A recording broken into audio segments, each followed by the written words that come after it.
meadow, say, what do you see? Acorns growing on a tall oak tree. How many acorns growing there? Thousands, I suppose. And out of those acorns that you can see, how many will fall and turn into a tree? 5 or 6, how should I know how many trees will grow? Perhaps only one, or maybe none. Same with people, they grow upon the tree of life, then they fall to the ground, return to the earth, then they're gone. Only a few people really grow, but nature will never waste what she sows. Men who are smarter than nature get wiser, the rest fall back to the earth to be used for fertilizer.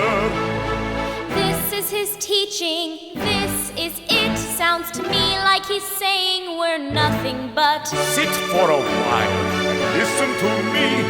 Once in a while a real tree grows. A man comes out of the earth who knows the secret of how to be. A conscious being, a man who is free.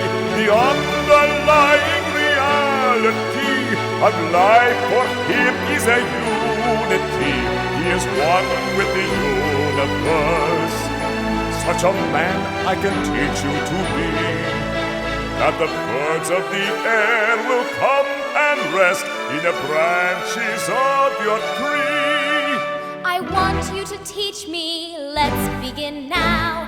What do you want me to do? You see all these lawns around our chateau? You must promise to cut them each day without fail, in all kinds of weather, rain or shine, no matter who tries to stop you. No matter what happens to me or to you, this task that I give, you must promise to do, not just with words, but all of your soul. You must promise to cut these lawns. He looked at me and threw me in such a strange way that although I just met him, I heard myself say, I promise to cut these lawns every day. No matter what happens or who tries to stop you, on your God you must promise. I promise on my God. Round and round the old chateau, bound to my duty I must go, mowing and mowing, but the grass kept on growing. No matter how fast I seem to mow, overnight twice the grass will grow. Oceans of grass spreading out before me, stretching as far as the eye can see. It'll take me a month to mow all these lawns, but he wants them cut once a week. So I mow all day long and I dream of mowing oceans of grass even in my sleep. Yet I do it for him with the joy in my heart, for I know I'm no longer alone. My life has a purpose, there's something to live for. At last I found a home.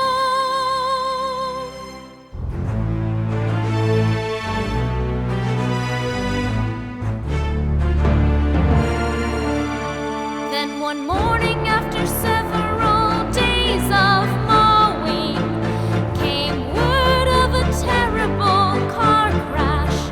Mr. Gurdjieff was in hospital in Fontainebleau, lying in a coma close to death.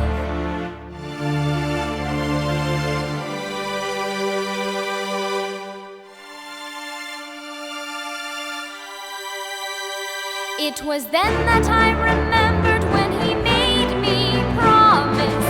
He said, no matter what happens, you must mow. I wondered, had he known that this crash was in his fate, and my mowing was connected with saving his life? I wondered.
watched the procession with relief and fear.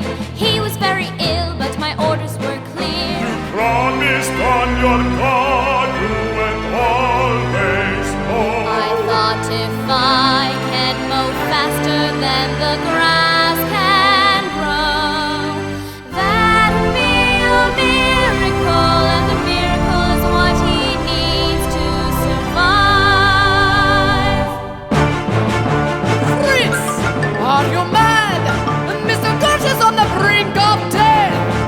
Stop all this mowing! You're killing him with the noise! Madam Luspensky, I promised Mr. Gurdjieff I would mow. So? You'd better go, you're standing in my way. I'm going to mow. Such impudence! I grasped the handles and began again, cutting the grass with the strength of 10. I was now growing like the grass I was mowing. I defied an adult with the positive result. They no longer told me not to mow. I was shunned in the dining room and banned from all activity.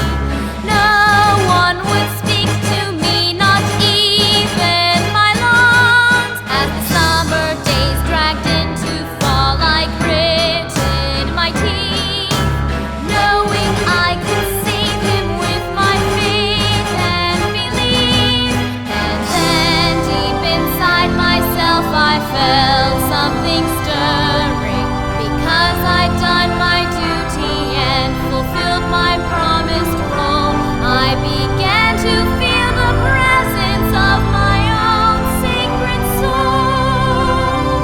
Then one morning I was working on the lawn before his room, when I had a premonition and looked up and saw him standing there. A miracle has happened. My teacher is alive.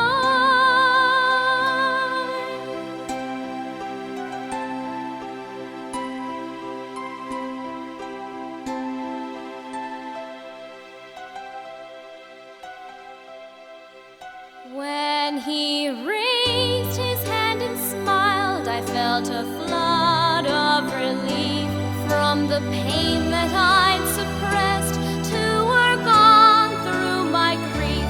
And the man I'd learned to be became the child I couldn't hide. I gave way to my feelings and finally I cried.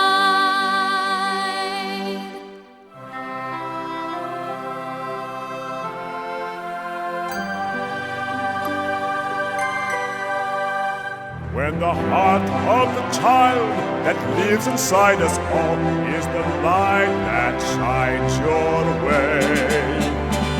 Surrender your pride and follow where it leads, through the night to the light of day. Our teacher now is resurrected. A miracle has been done. Completely unexpected by the child that we rejected because of him.